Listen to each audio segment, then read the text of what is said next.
I've scored a 98 in English Literature 2025 board examination. So this video that I'm going to make, it will cover all the important English, like it will cover all the poems that you have for your 2026 board examination, well explained. I'll give you all the important points that my teachers had given me, all the notes that I have. I will give you the proper explanation that you need.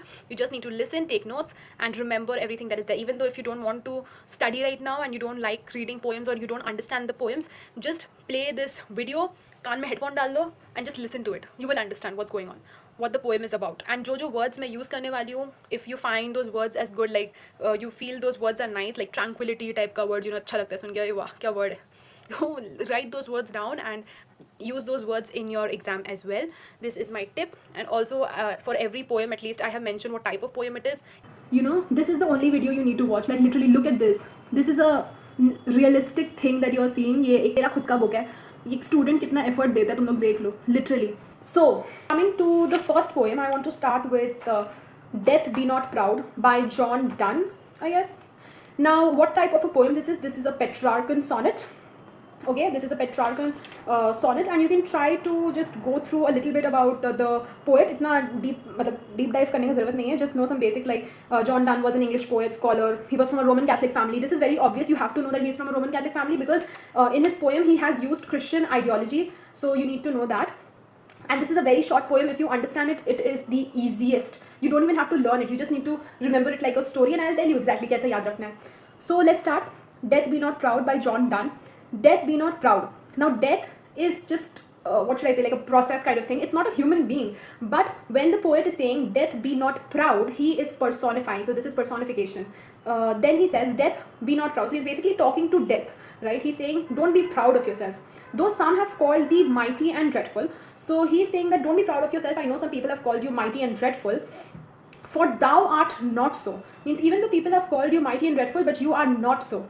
For those whom thou thinkest thou dost overthrow, die not poor death, nor yet canst thou kill me. So he's saying that it is an illusion that death can kill everyone.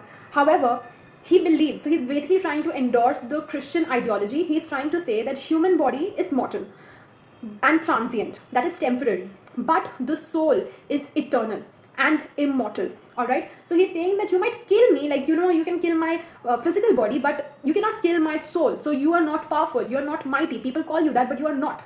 All right, then he's saying that from rest and sleep which thy pictures be. So he's comparing death to rest and sleep. So let's say once a person dies, so it looks as if he's resting or sleeping. So that is your image, that's how we can imagine you, that rest and sleep, that's it. So he is saying that much pleasure then from thee much more must flow, and soonest our best men with thee do go, rest of their bones and souls delivery. So he's saying the virtuous people, the good people, they go, like they die from the earliest. And why do they die? Because it delivers their body and provides them peace and rest of their soul, rest of their bones and souls delivery to immortal afterlife. And yeah, that's the thing. Then he's saying thou art slave to fate, chance, kings and desperate men. So you are slave to fate, you are slave to chance or whatever will happen, right? Kings and desperate men, so whoever, and dost with poison, war and sickness dwell. So he's basically taunting death, since it is dependent on others. So in order to die, the person will require poison, war, sickness, stuff like that. It is dependent on fate, chance, like it is dependent on so many things. So death by itself is absolutely incapable to do anything to someone else. It's dependent on let's say poison to be able to kill someone. So the poet is trying to taunt death by saying that it is dependent on others. And then he's saying, and poppy or charms can make us sleep as well. So he's comparing that poppy charms, that is opium or magical charms, can make us sleep just as well, and better than thy stroke. So he's saying it is better than your stroke that these poppy charms can make me sleep. Why swellest thou then? Why are you so proud then? One short sleep pass. So let's say if someone dies, then after one short sleep they will wake up eternally, that is their soul will wake up eternally, and death shall be no more. Death thou shalt die. So this line is very important. Death thou shalt die, because you can even quote this line, like this specific line, and death shall be no more, death thou shalt die, and you can use this in your answer. This means that it is a paradox, life after death, right? So he's saying that what will happen if I die? It will just be a one short sleep, and then my soul will wake up eternally, and then death, you will die, because once the soul gets into their afterlife, death has no more power over it. It will not be able to do anything after that. So death will die. Now, a few important things to remember here. The themes are immortality of the soul. So the soul lives on after physical death, that is eternal soul. Death brings peace and rest. The style of this poem, it is argumentative, dramatic, rebukes death with bold and assertive imagery, evocative, powerful imagery, thought-provoking. It is a thought-provoking poem and very deeply comforting. So if someone, let's say if someone is very afraid of death, if they read this poem, they'll feel very deeply comforted. So yeah, that's it. Done. Beethoven. Beethoven by Shane Koitzen. I'm sorry if I mispronounced this word.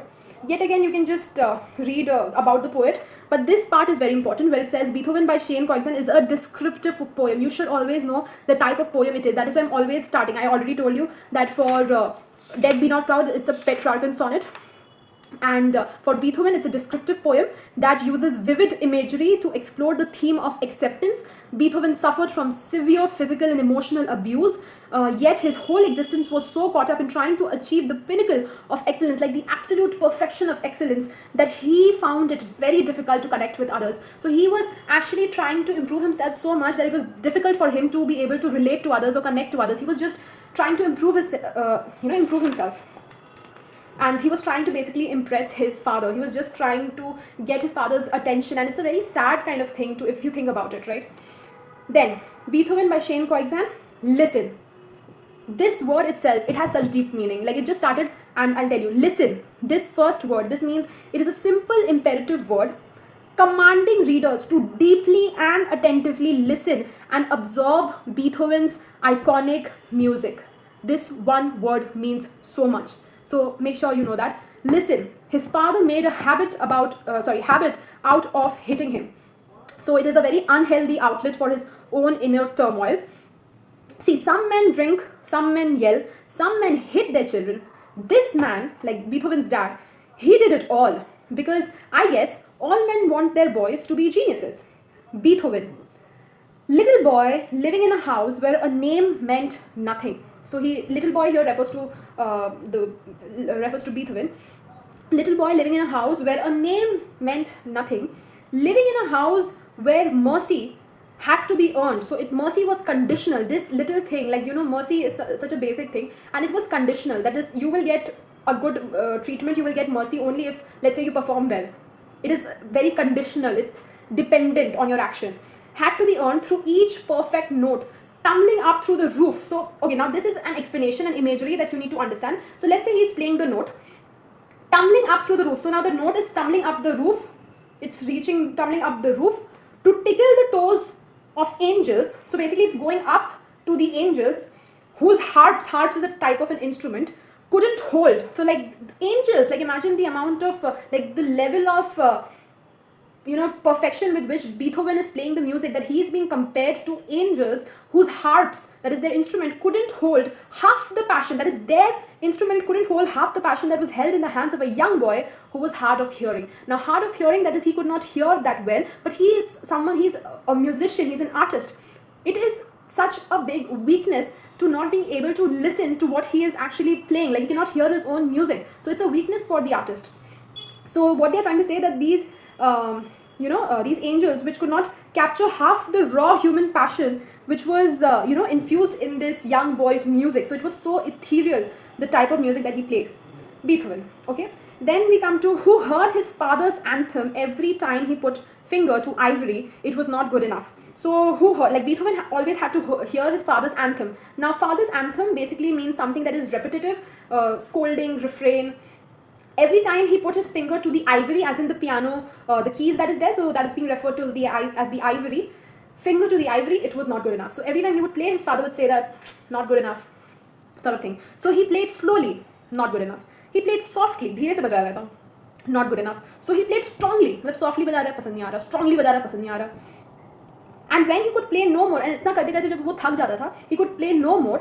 His fingers cramped up like gnarled roots. मतलब उसका finger एकदम दर्द होता था, ऐसा कि like cramped हो जाता था, दर्द होता था, like gnarled roots की जैसा, of tree trunks. आपने देखा ना वो roots कैसे ऐसे रहते हैं, वैसा हो जाता था. It was not good enough. So even after practicing so much, even after putting so much effort, for his dad, it was never good enough. Beethoven. A musician without his most precious tool, his eardrums, could no longer pound out rhythms for the symphonies playing in his mind. We'll get to that. But before this, when I say a musician without his most precious tool, so he was tragically deprived of his most essential, indispensable asset, that is his ears and his ability to hear.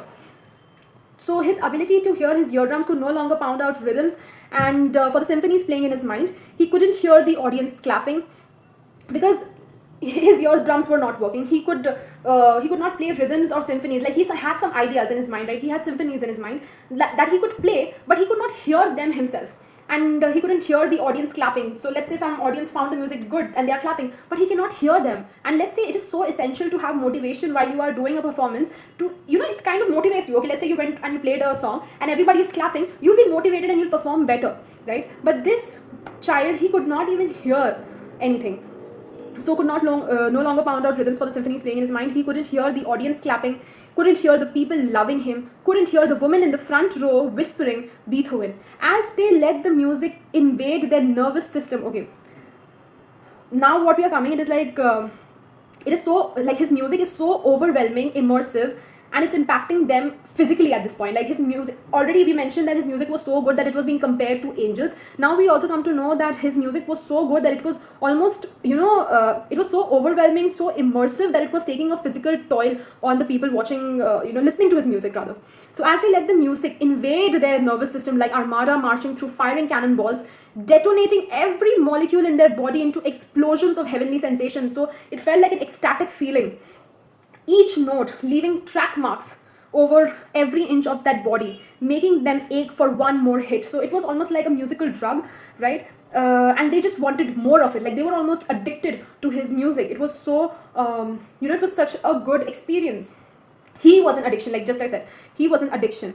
And kings and queens, it didn't matter. The man got down on his knees for no one. So Beethoven got down on his knees for no one, but amputated the legs of his piano so he could feel the vibrations through the floor. The man got down on his knees for music. So this is a man, he's very egoistic, right? He would not, he would not go down on his knees for even the kings and the queens. But this man, he had so much love and dedication towards his own, music, that he amputated, that is, he customized the leg of his piano because he could not listen to music. So he had to feel the vibrations of the music. And so he had to customize the piano. The man got down on his knees for music. Only thing he would bow down was for music.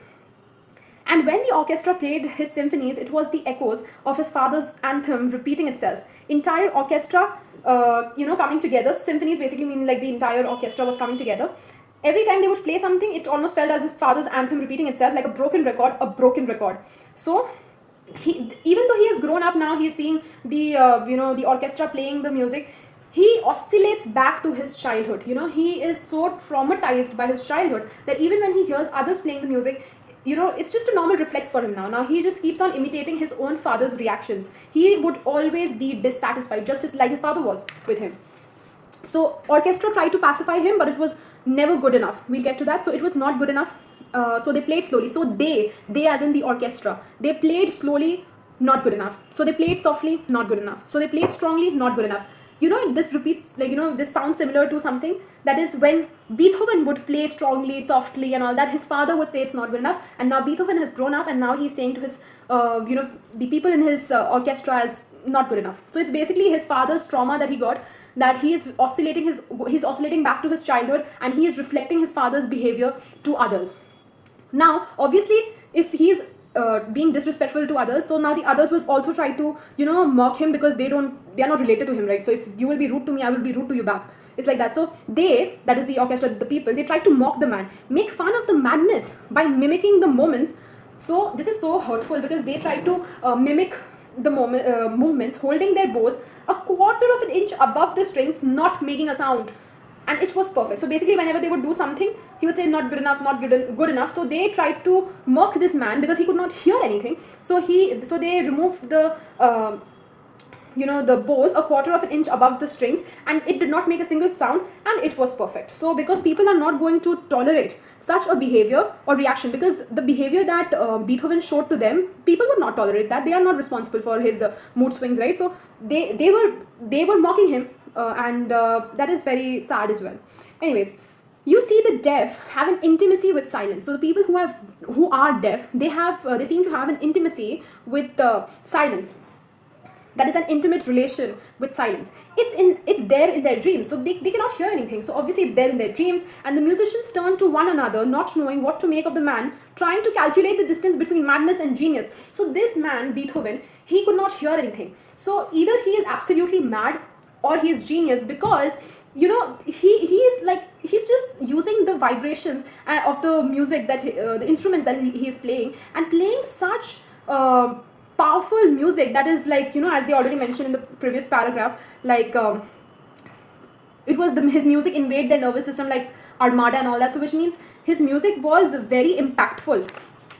And yet we are over here realizing that Beethoven's musical measurements, so now the people, they think that realizing that his musical measurements could take you the distances reaching past the towers of Babylon. So Babylon, most beautiful city, hanging gardens, tallest towers, structures, that is Babylon, turning solar systems into symbols. I'm sorry if I mispronounce anything, which means huge silver or golden, I think, structures that crash together, causing comets to collide, creating crescendos. Crescendos means play music at a very high note, that were so loud they shook the constellations until the stars began to fall from the sky. Basically, they're trying to say that either this man is absolutely mad or he's absolutely genius. There's a very small line between both of these situations.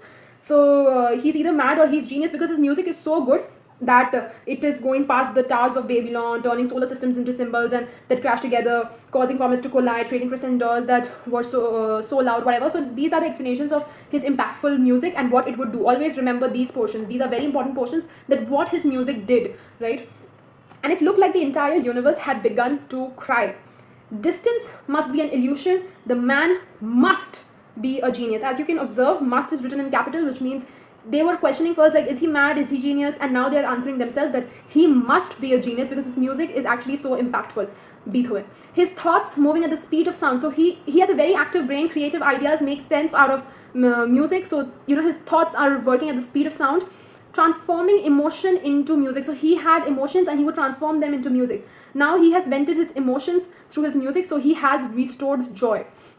And for a moment it was like joy was a tangible thing. Now, as I already mentioned, he had vented his emotions, and so his joy was restored, and it felt like joy, which is an emotion. It's intangible, that is, it cannot be touched. But for a moment, it felt that joy was a tangible thing, like it can be touched, like you could touch it. Like for the first time, we could watch love and hate dance together. It's impossible.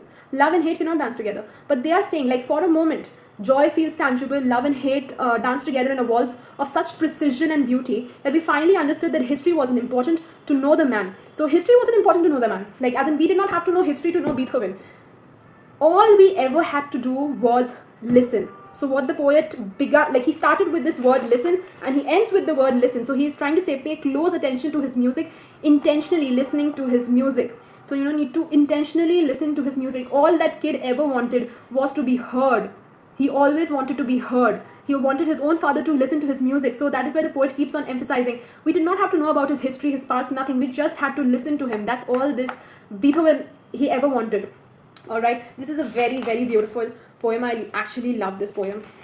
Telephone Conversation is written by Wolsoenka, and it is a lyrical poem written in free verse. So Wolsoenka, you need to know that she is a Nigerian playwright, novelist, poet, and essayist in the English language. That's about it.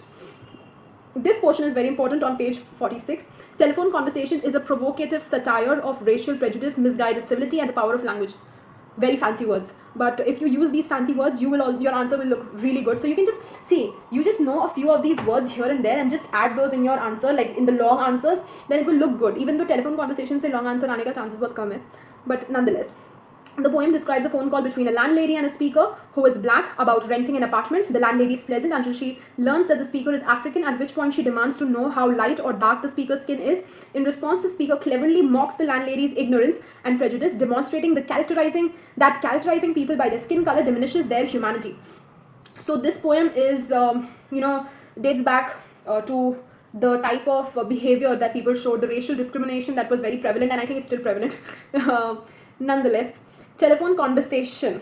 All right, let's begin. So the first line says, the price seemed reasonable, location indifferent. So now this conversation is between a man, an African man, and the landlady. So this landlady is white. All right, let's just consider that she's white, and the man is African. All right, so this man is looking for a home to rent, right?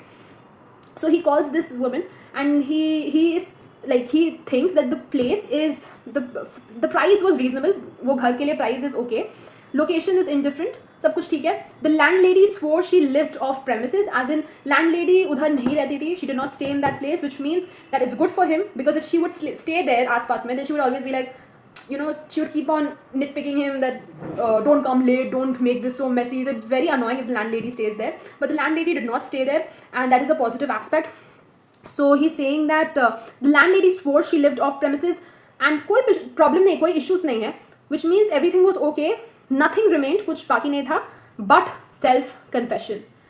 Madam, I warned, I hate a wasted journey. I am an African. Now, self-confession. He says that everything is okay. What is the self-confession? Self-confession means it's almost negative or a criminal offense for, being of a darker skin tone. In that point of time, it was almost like a criminal offense if you are of a darker skin tone. So he says that he hates a wasted journey. He does not want to have a wasted journey. And so he is, confessing and surrendering that I am an African, ma'am. Do whatever you want to do. Like, I'm an African, stuff like that. And he says that, I'm an African, and he's telling his identity. He's almost ashamed of, the way he has to go ahead and, say this thing. Silence, transmission of pressurized good breeding or upbringing. Voice when it came. So silence, transmission of pressurized good breeding, as in that woman which is there, she is silent. Like he said that, ma'am, I'm an African, and she's silent, absolutely silent. And why is she silent? Because she is a very, someone who has a very good upbringing. So she's not being like, you're an African, stuff like that. She is of a very good upbringing, so she is like quiet. But mind you, this is absolute sarcasm going on, all right? This is absolute sarcasm. Her behavior is inappropriate from every angle. But nonetheless, this is a very sarcastic poem, so yeah, let's understand. Silence, transmission of pressurized good breeding, very pressurized good breeding. Voice when it came. When the voice came, how did her voice sound? Her voice sound like lipstick coated. This is a very important explanation. Lipstick coated. Lipstick back in the day was used by women who were rich and who had very strong personality, who were very affluent and rich. Lipstick coated, long, gold rolled cigarette holder piped, caught I was foully. So, he was made to feel ashamed for having that skin tone. And he was like made to feel ashamed, as in he was almost caught being of that skin tone. So, yeah, that's the thing. And then she asks, how dark? I have not misheard. Are you light or very dark? And then he is like, he's shocked. So he's looking at he's inside the telephone booth, right? He does not have a phone, please. He's inside the telephone booth. He looks at the button B, button A, stench of rancid breath, because it's a small room inside which people stand and they talk. So it's very, very compact kind of thing. So there is rancid, as in very bad breath of public hide and speak. There's red booth. So now he's just looking at everything. There's a red booth, red pillar box, and a red double tired omnibus squelching tar. Tar is black smoke. It was real. So he's basically like, he's so stunned at her question that he started staring at everything. Like, he's just like, he's trying to believe that this is real. Like, this is actually happening. She's actually questioning this to him. He's actually like looking at everything to understand that it was real. It was real. And he was ashamed, because in this whole process, when he was looking at the buttons and he was looking at the red booth, the red pillar box and everything, he was silent. So here it is written that shamed by ill-mannered silence, he was silent. Surrender pushed dumbfoundment. Surrender, like he surrendered. Dumbfoundment means being quiet, so he was quiet. So surrender pushed dumbfoundment, he surrendered. That he's, surrendered to beg simplification. Like, ma'am, please simplify what you're trying to say. As in, please simplify. I did not understand what you said. Considerate she was. Like, that woman was so considerate, varying the emphasis. So he said that, ma'am, I cannot understand what you're trying to say. Please, simplify. So she was very considerate and she changed the emphasis. She asked, are you dark or very light? So initially she had asked, are you light or very dark? Now she's asking, are you dark or very light? Revelation came. Revelation as in realization. Realization came. Now, because he is offended, this guy is done. He's done with the sweet attitude. He is utterly, what should I say, like disgusted. So he is now trying to mock this lady because she is being very rude. So he has to mock this lady. He is asking, you mean like plain or milk chocolate? Her accent was clinical, crushing in its light impersonality, rapidly wavelength adjusted as in quick thought process. I chose West African sepia. So he says that I chose West African sepia. This is very specific though. And as an afterthought, down in my passport, silence for spectroscopic flight of fancy. So now this lady, she heard plain chocolate, white chocolate, and then this guy said, okay, I'm like West African sepia. This lady was actually thinking, what is that? What is he talking about? Like she could not even understand. So it was like absolutely, she was silence about spectroscopic flight of fancy. Like she was thinking about the colors, like which color is he referring to? So it was written West African sepia, and as an afterthought down in my passport, silence for spectroscopic flight of fancy. So she was silent all this time, trying to think what is he trying to say. And till truthfulness, like she finally had to be truthful, clanged her accent. There is something shifted in her accent. She was, she was very angry. Hard on the mouthpiece, she said, what's that? Conceding, don't know what that is. Like brunette. So she is saying, because she does not know what West African sepia is, so she's literally screaming, because if you see, everything is written in caps, so it means like, what's that? Conceding, don't know what that is. Like brunette is basically a color used for your hair. It's pretty dark, so that's dark, isn't it? So he says, not altogether, like not every part of my body is brunette. Facially I'm brunette. So he's saying that facially I'm brunette. So basically he's being very sarcastic, and he's just passing the vibe, So she's asking silly questions, he's replying with his silly answers, and he's using his knowledge and his wits to actually mock this lady, and that is very cool. So he says, facially I'm brunette, but madam, you should see the palm of my hand and the soles of my feet, like पैर का जो वो नीचे वाला part होता है, soles of my feet, they are peroxide blonde, which is comparatively lighter shade. And अभी funny वाला part आएगा, कोई नहीं हंसेगा, ठीक है?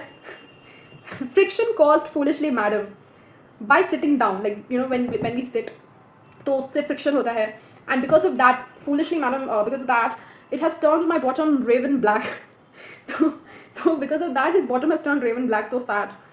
One moment, madam, sensing her receiver ready. So now this woman is very angry. So, and this guy could understand, oh my god, she's actually like becoming very angry now. So he pleaded. He said that, madam, I pleaded, wouldn't you rather see for yourself? Like at this point, he says a very emotional kind of thing. He says that, like, wouldn't you see me for who I am, rather than just judging me for my skin tone? Like, wouldn't you rather just see for yourself instead of just asking me such silly, dumbfounded questions?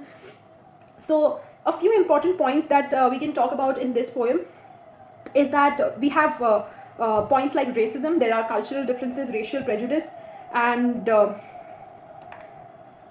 there is in this poem we get to see the anger in the phone call, that blacks are marginalized and oppressed, struggles for equality in a racist world, use of irony and sarcasm to ridicule the idea of racism and make the lady appear foolish.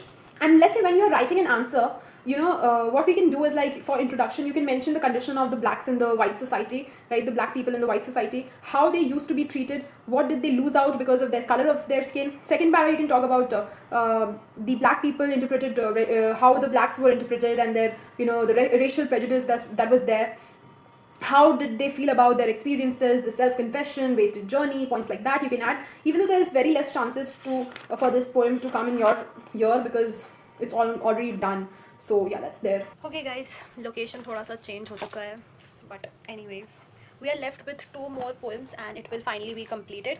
So next we move to Small Towns and the River by Mamang Dai. This is a nature poem and it is free verse.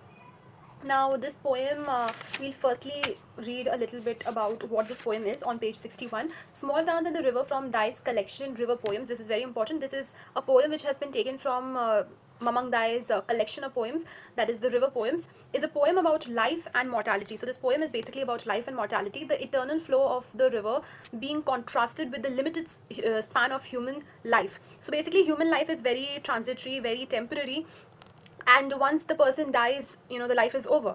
But for rivers, they will flow, they will enter into the sea.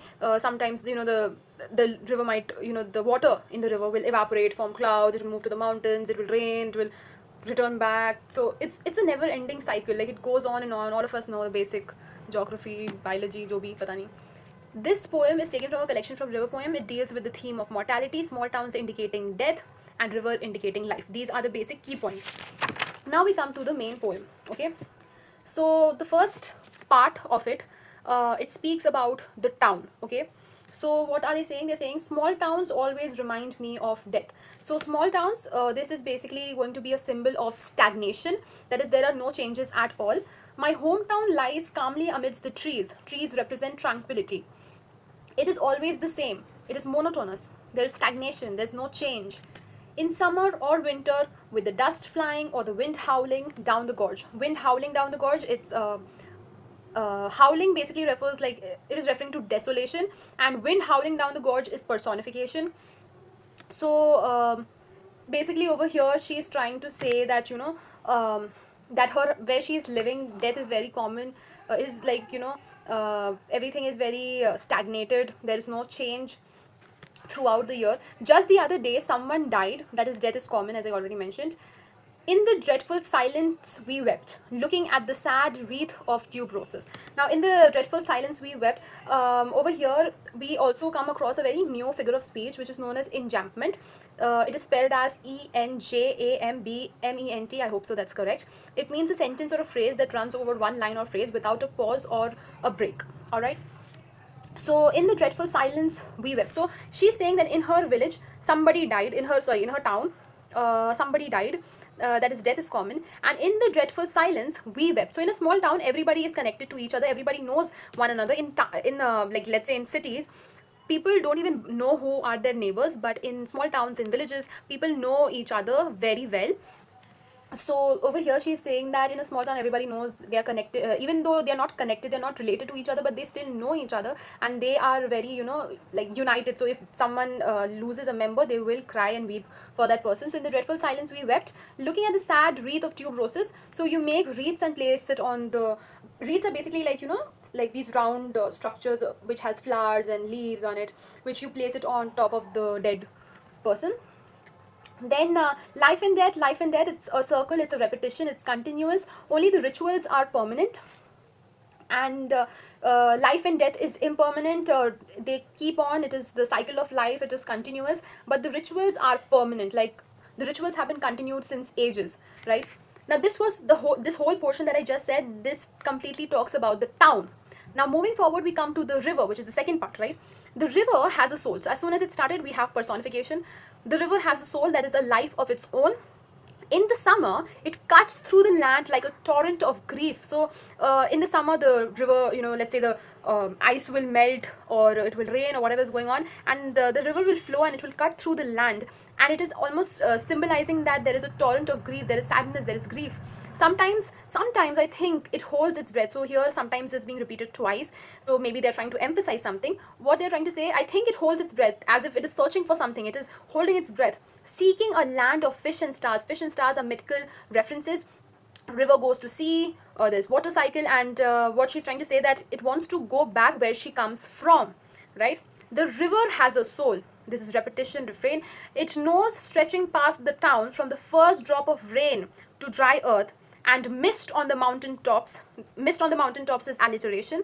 The river knows the immortality of water. So over here, the poet is trying to say that river possesses wisdom. It knows it. It is aware the life cycle, about the life cycle of its own. You know, like, it knows that it's almost as if it's aware that it has a never-ending immortal life cycle.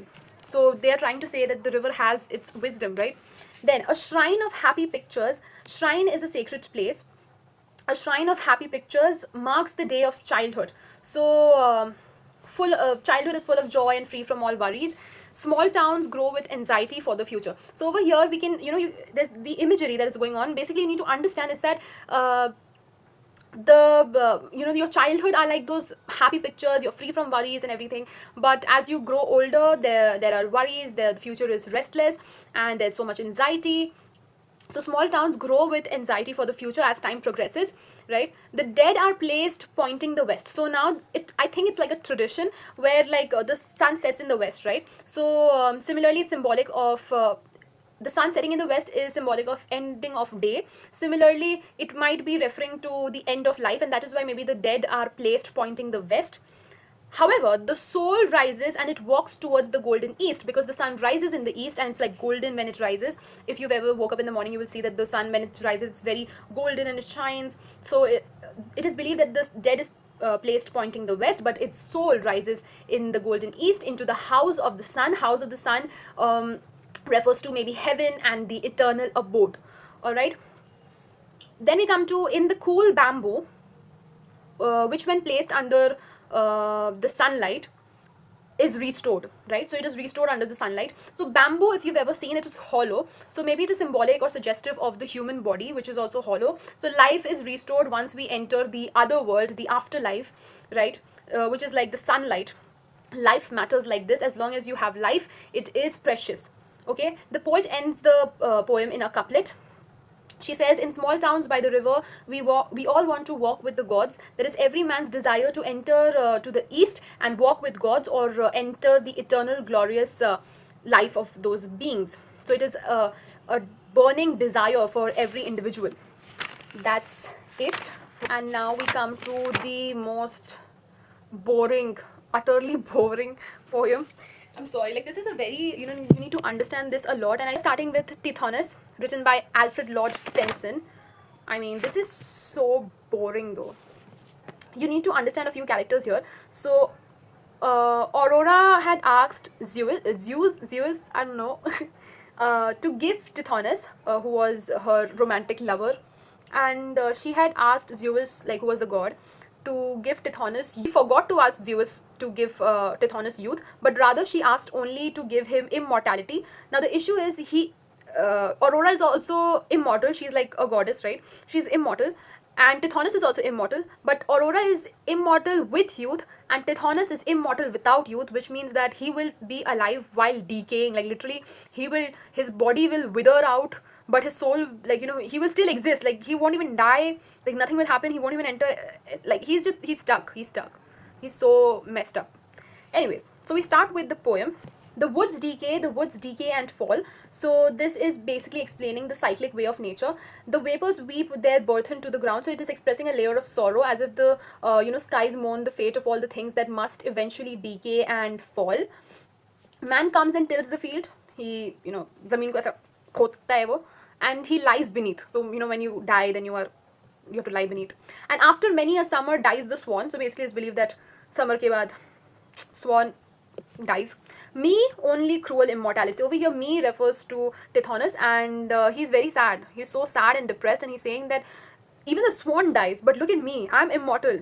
Cruel immortality. He given the privilege of living a long life, but there's something that's bothering him. That is why he's so mad at it. His choice of words like cruel immortality. If let's say today, if someone gets the opportunity of being immortal, he might be very happy. But why is Tithonus so mad? He's very angry, and he says cruel immortality.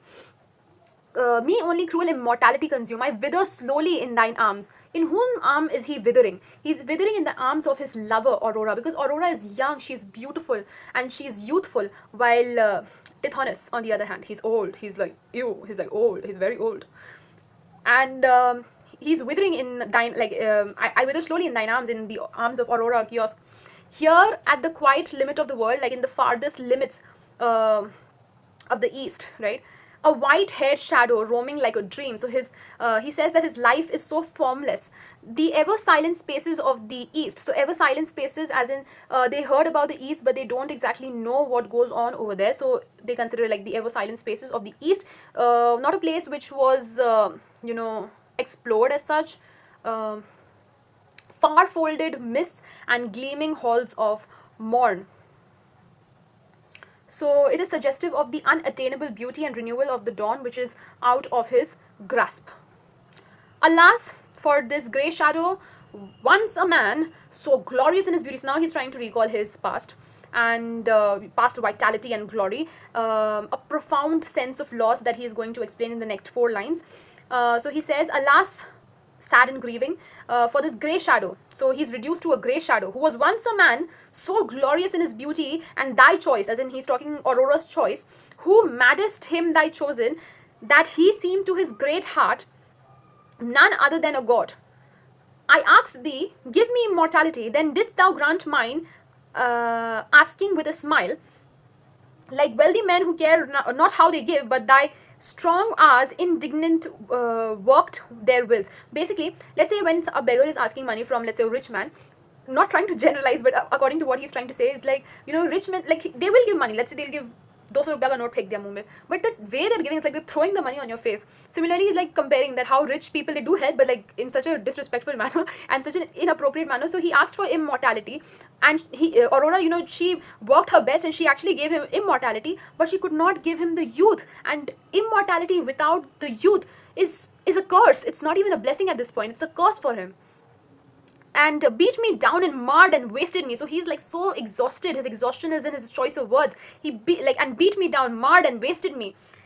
And though they could not end me, left me maimed. So he's saying that, you know, since he was blessed with immortality, nothing could end him, but left him maimed, that is physically deformed. Of course, he's like, you know, he does not have youth. So imagine a person who is immortal but does not have youth. So they will keep on getting older and older and withered and decay, and, you know, like they will decay, they will suffer till the end and even beyond it, because they are still immortal, they are existing, but they are withering.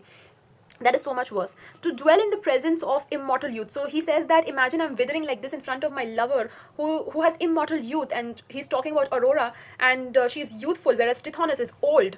Immortal age beside immortal youth. So he's comparing his immortal age with with Aurora's immortal youth. And all I was in ashes. So he says that now I'm all in ashes. Imagine he has withered so much, he is now in ashes.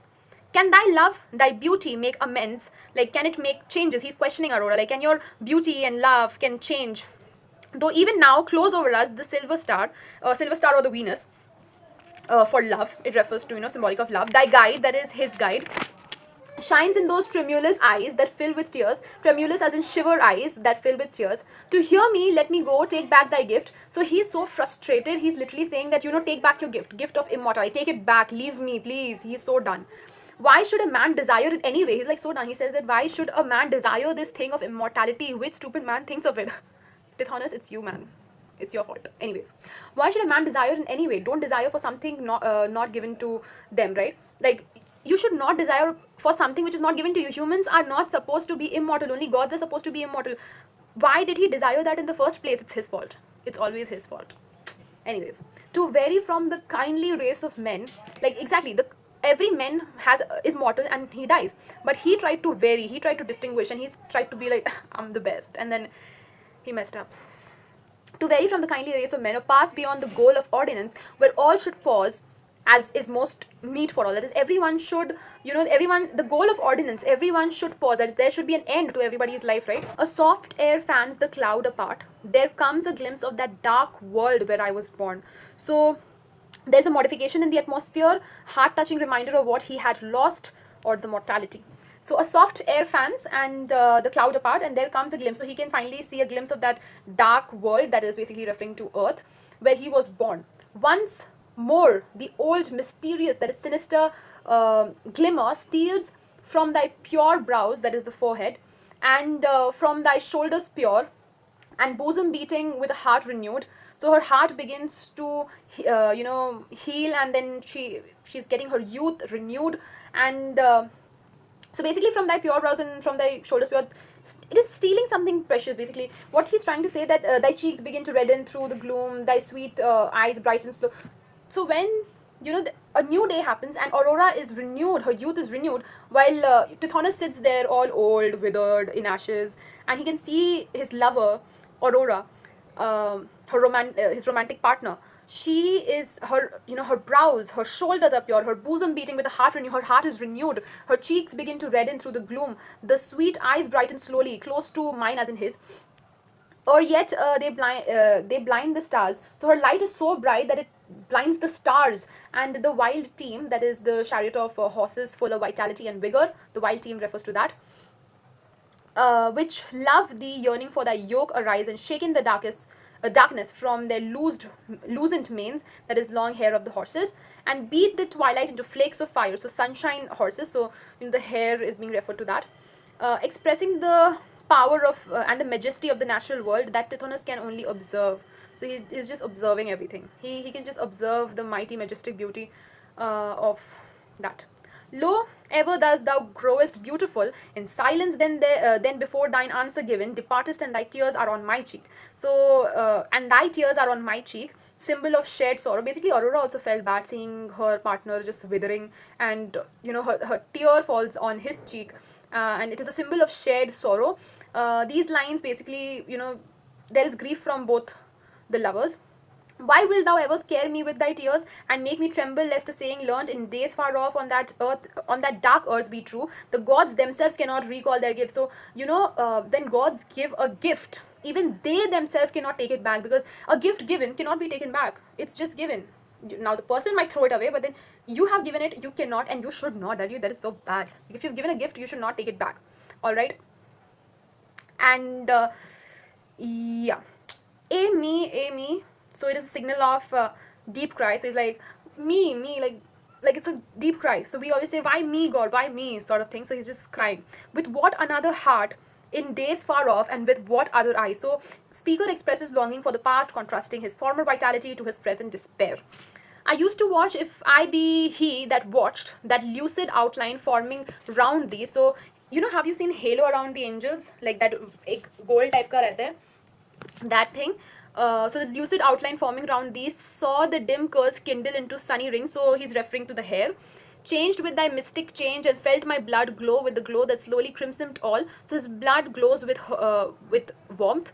Thy presence and thy portals while I lay, mouth, forehead, eyelids growing dewy warm, so sense of dampness, with kisses balmier than half opening buds. So her kisses, Aurora's kisses, are similar to fresh buds of April or spring, jab phool उगता है, of April, and could hear the lips that kissed, whispering I knew not what of wild and sweet, like the strange song I heard Apollo sing. So who is Apollo? Apollo is it's taken from Greek mythology, god of poetry.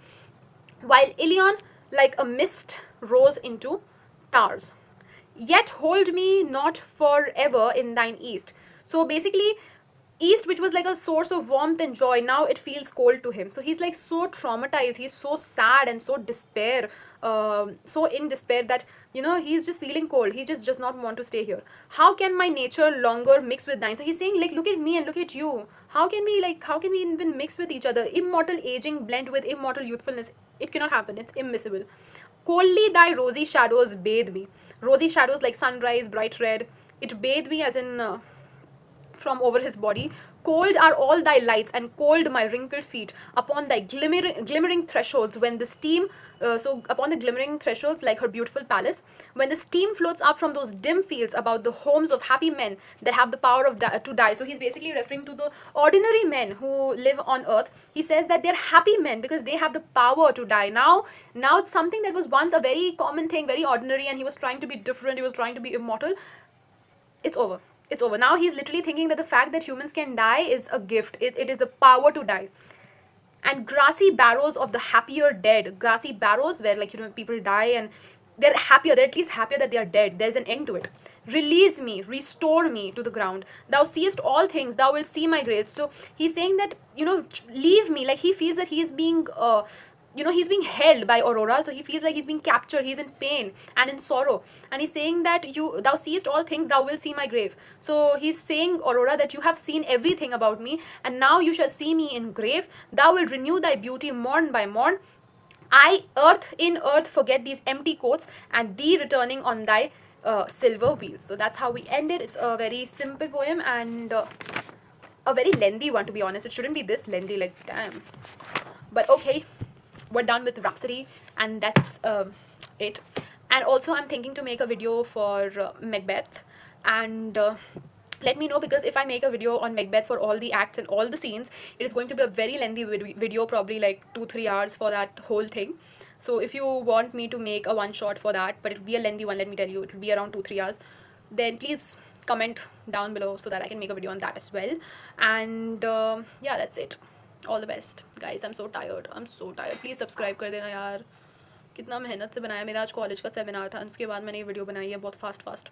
So yeah, please subscribe. I hope I've answered all the questions. You can, if you still have any doubt, please make sure to comment down below, and I'll get back to you. Till then, thank you guys. Bye bye. Good night. I'm so sleepy.